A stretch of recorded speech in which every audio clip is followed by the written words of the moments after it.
अगर वो इस्तीफा नहीं देना चाहते तो आपको लगता है हालात ऐसे हैं कि इस्तीफा देने के लिए मजबूर किया जा सकता है? मजबूर करने वाले तो एक प्रेस कॉन्फ्रेंस पे सब कुछ मजबूर करवा लेते हैं। वो तो मुझे नहीं पता कोई प्रेस कॉन्फ्रेंस करनी पड़ेगी इनको कि नहीं, पर अगर फॉर इंस्टेंस सदर इनकार कर दे इस्तीफ़ा देने से तो उससे कोई इस्तीफ़ा ले भी नहीं सकता। ठीक, लेकिन मामूली नौयत का मामला नहीं है, हालात गैर मामूली हैं। How do you see this? मैं तो समझता हूँ मामूली नौयत का मामला है। अच्छा, देखना है कि क्या सदर के दस्तखत हैं उस बिल पे कि नहीं है। अगर नहीं है तो फिर वो इन्होंने प्रोसेस किया ही नहीं अकॉर्डिंग टू द आर्टिकल 75, ताकि वो डीम टू हैव असेंटेड में आ जाता। लेकिन वो प्रोसेस ही नहीं किया। सवाल असली ये है कि क्या ये कानून का एक्ट बन गया, ये बिल एक तजवीज़ वो एक्ट ऑफ पार्लियामेंट बन गई है कि नहीं? तो उसका जवाब है नहीं। ना सदर के दस्तखत हैं उस पर, ना सदर ने उसको मंजूर किया है, असेंट दी है, ना उसकी मंजूरी को प्रिज्यूम किया जा सकता है, को मफरूज़ा उसका बनाया जा सकता है कि हम ये तस्लीम करते हैं कि उसने दस्तखत नहीं किए, पर चूंकि 10 दिन गुजर गए हैं इसलिए ये एक एक्ट बन गया है। ये भी नहीं हो सकता। तो इस वजह से ये कवानीन स्टिल बॉर्न है। वो अदालत अगर बनाई है इन्होंने गवर्नमेंट ने, तो वो भी कोरम नॉन जुडिस है। किसी को उनके सामने चार्ज पे ना गिरफ्तार किया जा सकता है, ना कैद में रखा जा सकता है, और ना ट्रायल हो सकता है। और ये भी एक और मैं आज पे अर्ज कर दूँ, साइबर केस भी जो है वो भी बिल्कुल बेपैंदा है। उसकी वजह यह है कि आप अगर ओथ ऑफ प्राइम मिनिस्टर देखें कॉन्स्टिट्यूशन के तहत, अगर कोई डीक्लासिफाई कर सकता है किसी डॉक्यूमेंट को, किसी खुफिया दस्तावेज़ को पब्लिक करने का इख्तियार वो प्राइम मिनिस्टर में है। और ये मिनिस्टर्स भी हलफ उठाते हैं और कहते हैं प्राइम मिनिस्टर की इजाज़त से मैं मख्फी का उस खुफिया दस्तावेज़ को पब्लिक करूँगा अगर करूँगा तो।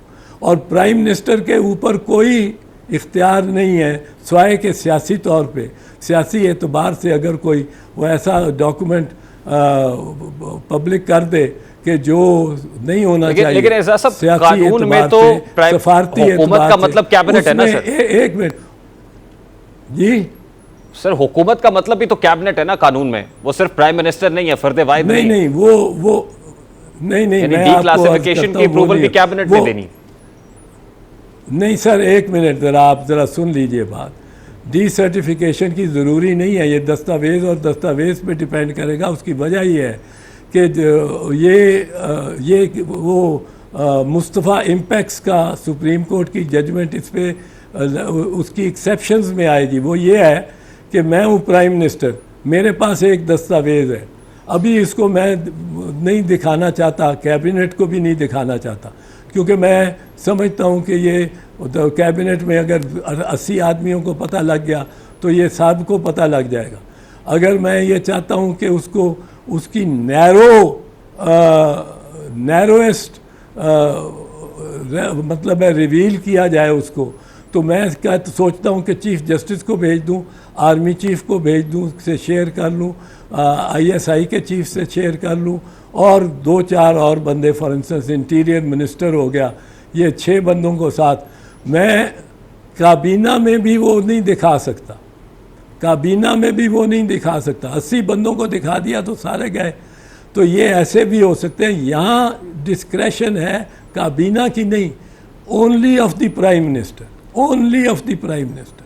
अच्छा एजाज साहब, इस सारे मामले का एक तो लीगल पॉइंट ऑफ व्यू है, secondly lastly and very quickly इसका जो पॉलिटिकल एस्पेक्ट है सर इस सारे मामले का, how do you see this के ऐवान सदर के अंदर इस तरह का मामला होना? This is something very unusual जो हुआ, और प्रेसिडेंट को आके ट्विटर पे इसका इजहार करना पड़ा। फिर उसके बाद जो पॉलिटिकल ओपोनेंट्स हैं वो उनसे इस्तीफे का मुतालबा कर रहे हैं, या फिर एक तासुर दिया जा रहा है कि अब उनका बतौर सदर ममलिकत रहना या वहाँ पे वो शायद पॉसिबल नहीं होगा, या लोग नहीं चाहेंगे वो वहां पे रहे, कंसर्न क्वार्टर्स भी नहीं चाहेंगे कि वो बतौर प्रेसिडेंट अपनी खिदमत अंजाम दें, और वैसे भी नेक्स्ट मंथ उनका टेन्योर कंप्लीट हो रहा है 9 सितंबर को। तो how do you see this? क्या हालात नॉर्मल हैं, बड़े अनयूजुअल हैं, गैर मामूली सूरत हाल है, या नाजुक सूरत हाल से गुजर रहे हैं? पहली बात तो आपको ये अर्ज कर दूं कि उनका टेन्योर अलवी का नेक्स्ट मंथ नहीं ख़त्म हो रहा। आई मीन जब तक प्रेसिडेंट नहीं आते तब तक वो रहेंगे, लेकिन 9 सितंबर को सर उनकी मुद्दत तो कंप्लीट हो रही है। किनकी? प्रेसिडेंट आरिफ अलवी की। अलवी की? जी।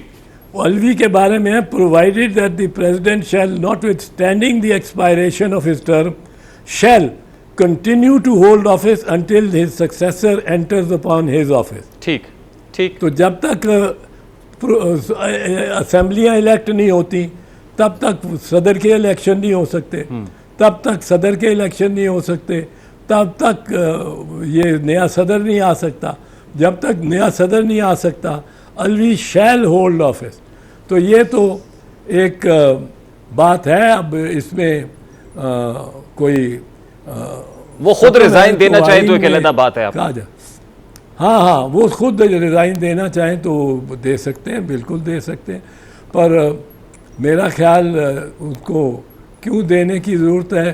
फिर प्रेसिडेंट नया वो चेयरमैन सेनेट हो जाएगा प्रेसिडेंट गालबन, वरना नया तो इलेक्ट भी नहीं हो सकता अभी। फिर भी ये कॉन्शियसली ओमिट किया है, वरना तो यहाँ ही कर देते कि 10 दिन अगर सदर को देते, 10 दिन कि 10 दिन सदर साहब आप सोच लो या लेटर लिखो या फिर वो बिल बन जाएगा एक्ट ऑफ पार्लियामेंट। ये एक्ट ऑफ पार्लियामेंट बनेगा। अब देखें जो मैंने 3 पहले पढ़ा था उसमें देखें, when the president has assented और is deemed to have assented to a bill it shall become law and be called act of Parliament. इससे पहले जब तक वो डीमिंग क्लॉज में भी ना आए वो एक्ट ऑफ पार्लियामेंट नहीं बन सकता। वो फस्क है, वो जिफर है, उसके तहत ना अदालत कोई बनाई जा सकती है। सब मेरा बड़ा सादा सा सवाल है। देखिए प्रेसिडेंट के पास भी तो कानूनी मुशीरान की एक टीम है और भारी भरकम तनख्वाहों पर वो काम करते हैं।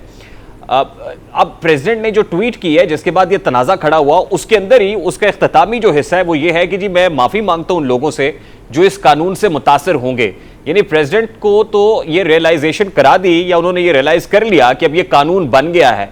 यानी प्रेसिडेंट तो इसको कुछ चैलेंज करने का या कोर्ट ऑफ लॉ का दरवाजा खटखटाने का इरादा नहीं रखते, वो तो ये तसव्वुर किए बैठे हैं कि ये लॉ बन गया।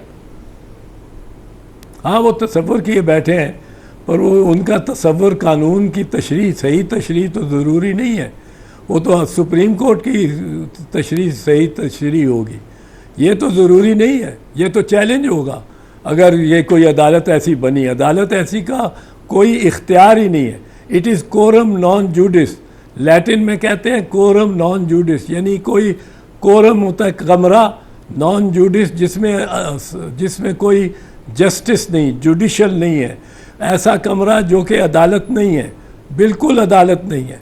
तो ये कोरम नॉन जूडिस हो गया, क्योंकि ये एक्ट जो है ये बिल जो है ये एक्ट बना ही नहीं।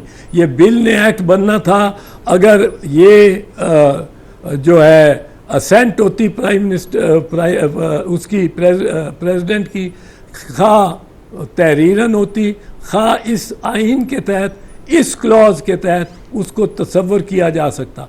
I have to take a very quick short break. Barrister Chaudhry Aitzaz Ahsan sahab बहुत बहुत शुक्रिया आपके वक्त के लिए। एक ब्रेक लेते हैं, ब्रेक के बाद वापस आते हैं।